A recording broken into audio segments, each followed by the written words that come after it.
अस्सलाम वालेकुम दोस्तों, मुझे सब कुछ हूँ ठीक ठाक हूँ मालिक जी बनाने में हूँ।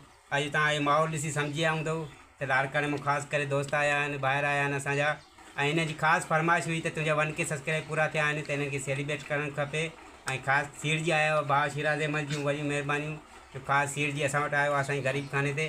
ऐं असांजे व्यूअर्स खे पारत कयो त वरी बि अॻिते चैनल जी पारत हुजेव। अस्सलाम वालेकुम दोस्तों, जीअं त असांजो प्यारो प्रीम भाउ शरीफ़ शेख जो 1K सब्सक्राइबर पूरा थिया आहिनि।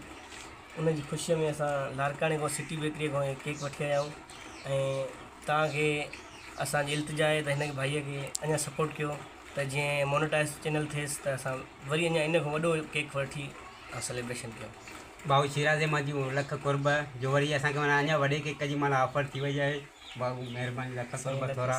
ऐं असांजो प्यारो सोटरमन शेख जेको ज़ैन आहे दोस्तो ख़ासि करे सीर जी उहो बि असांजे करे हिते आयो आहे त उन खां थोरो असांजे जेको व्यूअर्स आहिनि ॾिसंदड़ आहिनि उनखे पारत कयो सोट। ईअं ई मुंहिंजे सोटे चैनल खे अॻिते वधाईंदा रहो, तव्हांजी महिरबानी थींदी। ईअं ई सेलिब्रेट कंदा रहंदासीं असां। महिरबानी थैंक यू। सोट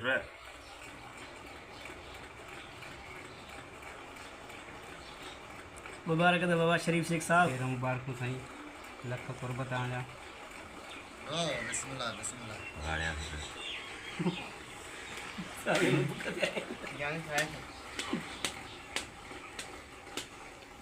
कैमरामैन खे खाराए, कैमरामैन कैमरामैन बि खाईंदो आहे। देश ॾेई तो हितो सेलिब्रेशन करे वीचारे महिनत त इन ई थी घणी।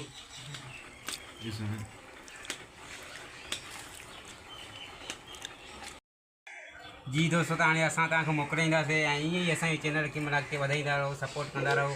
ऐं ईअं ई तव्हांजी सपोर्ट सां जॾहिं असांजा 10K सब्सक्राइब पूरा थिया त हिते बाक़ाइदे माहौल ठाहींदासीं। सिंध सलामत साथ सलामत जिते हुजे, ख़ुशि हुजो, आबाद हुजो। लख थोरा।